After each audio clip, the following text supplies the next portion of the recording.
Hey guys, what is up? It is Philbo, and season 3 was just announced for Undecember. We've got a lot of big updates to the game. We've got some new skills, some new link runes, and some really overall big updates to how Undecember is going to work moving forward. So we are going to jump into it and talk about it as we're going through the video.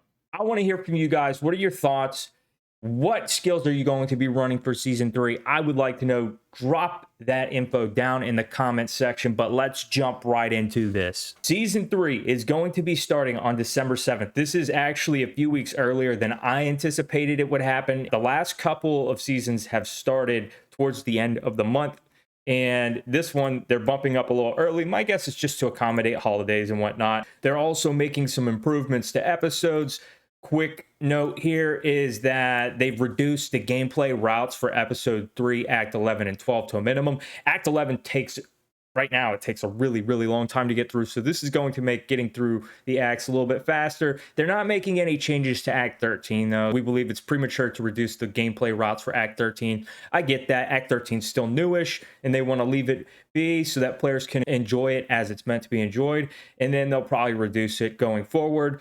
And then they also talk here about the episode skip feature, which you're going to have to use this episode skip ticket. What is this? Oh my gosh, it's something you got to buy. So what's going to happen here? You're going to have to buy these episode skip tickets in order to jump through parts of the story. So it seems like each episode 1, 2, and 3, you'll have to have a ticket for each. As you skip, you're going to get the appropriate XP and rewards that will allow you to play the next section.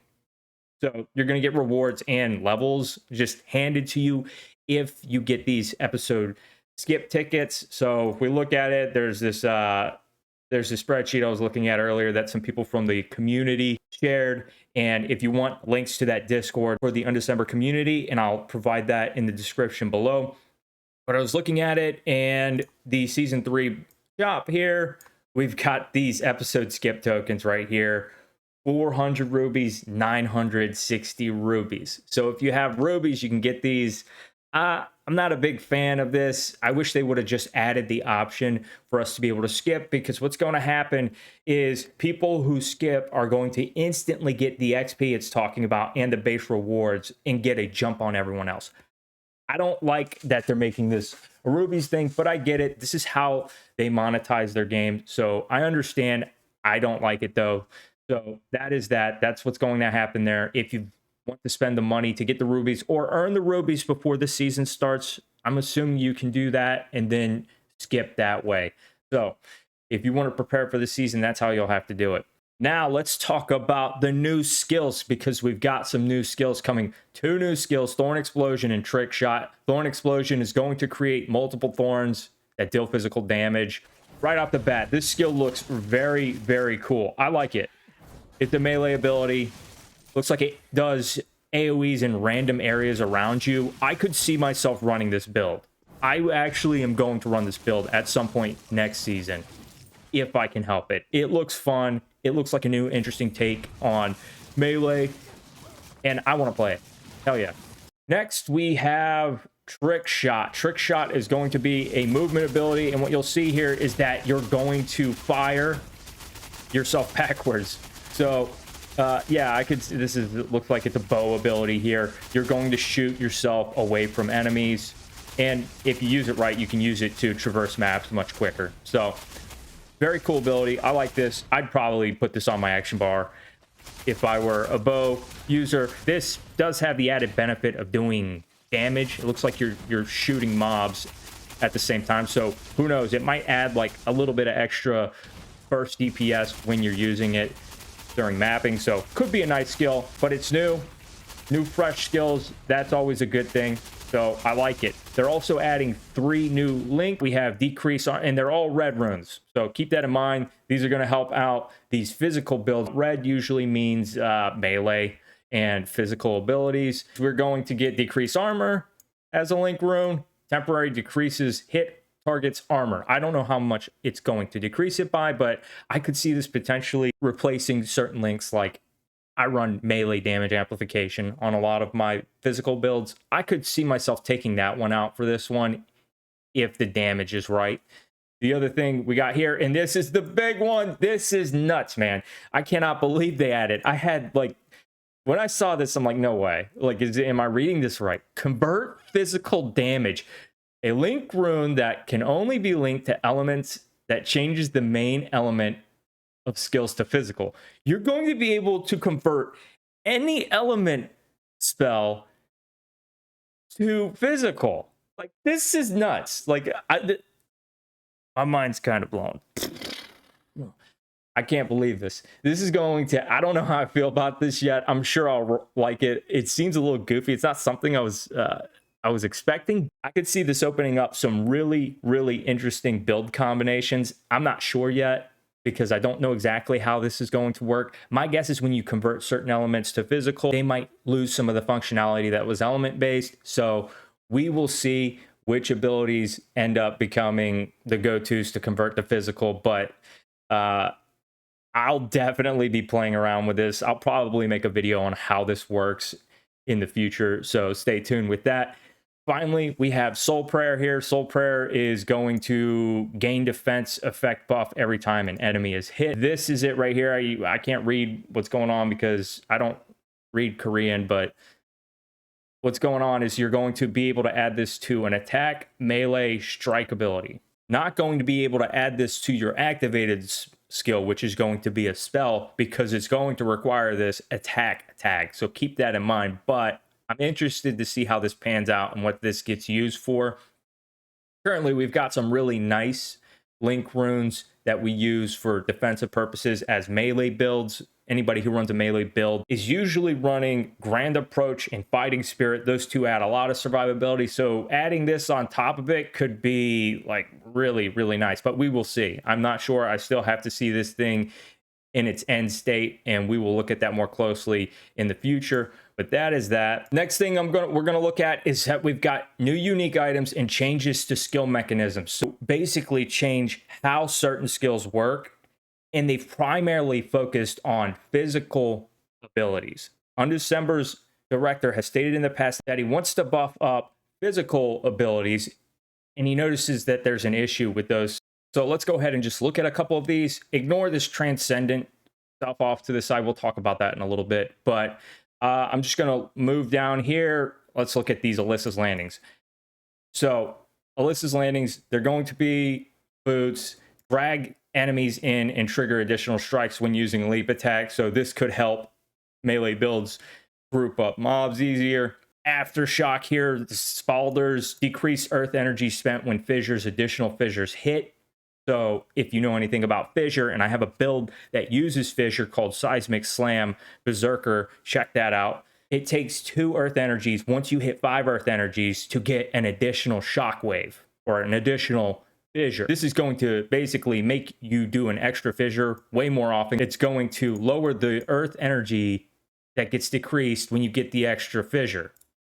So you're going to be double hitting a lot more. This is going to be big for that build. Let's talk about this one right here, Aquila's Claw. This is my favorite new addition here because it's buffing my favorite skill in the game, combo. Increases combo attack count by 1. If you know anything about combo, it hits twice. So every single time you use the skill, it hits twice. This is going to increase it to a 3rd hit, and it lowers the damage. So the combo damage percent is going to be lowered, and you get an extra hit. Now, I think that this is additive damage, so I don't think the -50 is going to be that big of a damage reduction, but the additional hit is going to be insane. I'm totally going for this. I was kind of on the fence about using combo in Season 3, but I think that I'm going to, so that I can see how Aquila's Claw works. If you're interested in some builds that use combo, I've got 2 of them on the channel right now. In addition to these uniques, they're also adding this transcendent version of the uniques. I don't know exactly how these transcendent items are going to be acquired. I've been hearing that there's going to be some gacha pay to win involved to get these, but my guess is there's also going to be a way inside the game that you can earn these through doing higher level dungeons. So the transcendent versions are basically just better versions of the unique items. So if we go down here and look at Aquila's Claw, for example, we talked about Aquila's Claw earlier. It increases combos attack count by 1 and gives a -50 to combo damage percent. This is just going to remove that 50% there and then also give a big buff to a lot of the stats here. As you can see, crit rate is up to 68% from 47%. Attack speed becomes attack speed amplification. So these transcendent versions are much, much better versions of the regular uniques. I don't think this will be fully gotcha pay to win. I think you're going to be able to earn these. You have to be able to. There would be a massive outcry if these were not able to be obtained through playing the game. So I wouldn't worry too much about that. And we got a couple new uniques here. Big, sexy ring, like huge stats. Look at these stats, 70, 70, 70 max on this 3 hoops ring with big damage and speed potential here. Overpower effect. This is hot. This two-handed axe, though, Castor's Vision. Oh my gosh, this axe right here has massive damage potential. It has speed and weapon range. I like a lot of abilities that utilize weapon range. Most axes suck in the weapon range department, so this is going to be really nice. And then you get a big crit damage boost on top of it. This axe is going to be nutty if you get it.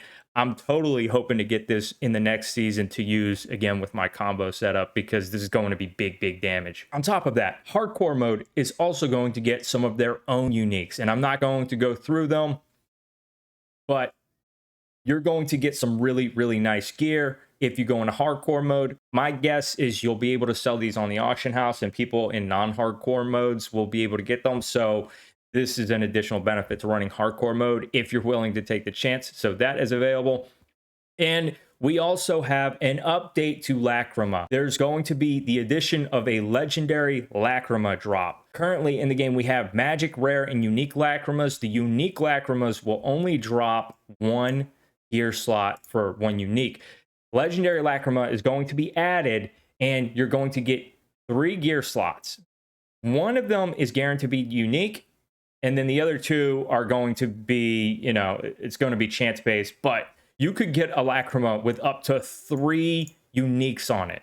And the potential here for certain builds is kind of nutty. So the Lacrima is going to be an insane boost in damage going forward with the legendary Lacrimas. Everybody's probably going to want one of these. And if you don't know how Lacrimas work, check the description. I have a guide on that. So I'll add the link there and go check that out. Number 5 here, improvements to Chaos Dungeons. Directors just stating that they realize that the Chaos Dungeons have many problems. The enjoyment that comes from farming is lacking. So that is noted. And they're trying to tackle the issue by adding additional monsters that could appear if the card level is 16 or above. They're going to be able to drop the Charm Legendary Reversion Essences and powerful unique gear that will be newly added. So some of that really powerful unique gear that we talked about earlier is going to be farmable at high level Chaos Dungeons. The chances of that monster appearing are going to increase as the card level gets higher. On top of that, the max growth level is going to be increased to level 35. The post goes on to talk about improvements to rankings. Looks like they're going to be simplifying some of it, and they're adding Descent Raid DPS, so Descent Raid Hard DPS leaderboard, and then also Candor Upgrade leaderboards. And I noticed that Origin is still here, so it looks like Origin is here to stay. Love it, because that's what I'm going to be playing in this upcoming season. And then boom, the free pet ability. So the thing that everybody has been waiting for, the free pet ability is locked in. We've got it, season 3. So in a little bit more than a couple weeks here, we will have a free pet. We are also getting new appearance feature and improvements in form of a wings category. So if you want to see what that looks like, we've got these cosmetics here. This right here is the sexy seasonal reward. And we've got these wings here. They look absolutely sick. I don't know exactly how you're going to get them. My guess is they're going to try and get some money out of us. And the way that you're going to get the wings are going to be by completing certain content. What that means, I don't know. Or by purchasing products. So looks like they're giving us the option to both either buy the cosmetics and earn them. Maybe some of them are purchasable only. I don't know, but we will find out as we get closer to season 3. And then bye-bye to the Crusade of Glory. No more PvP. mode, Crusade of Glory. With that being said, nobody was really playing it, and the director states that the reason for removal of the Crusade of Glory is basically that nobody was playing it. Participation rates are lower than expected. This doesn't bother me, and I don't think anybody's bummed about this. Maybe in the future we get something else that is more improved and better. We will see. But that is basically it. I think I've seen a lot of really interesting improvements here. I'm really psyched about the convert physical damage link rune and the other link runes as well. It's going to open up a lot of interesting builds into the game and just give physical builds in general more variety. Free pet ability. I'm also really amped about the new unique gear and the changes to the skills that they're going to be made. Finally, I'm pretty happy that they moved the season 3 up to December 7th. I didn't want to wait to the end of December for the new season. There just wasn't anything else to do in the game for me, and so this is a big win. I'm happy they did that. But what do you guys think? What do y'all think about the changes? Do y'all like them? Do we think this is a step in the right direction? And will you be playing in season 3? If so, I want to know. Drop something in the comments. Let me know what you're playing. I'm interested. What are you guys going to play? I'm probably going to play combo, and I still haven't figured out what I'm going to be activating to, but I'm pretty sure I will start with combo and move from there. But I'm excited for the new season, so I can't wait to see you guys in game. If the video's been helpful, do me a solid, give me a like and a subscribe. It helps me out a lot, and I greatly appreciate it. But I'm going to catch you guys later because I need to get back to the grind.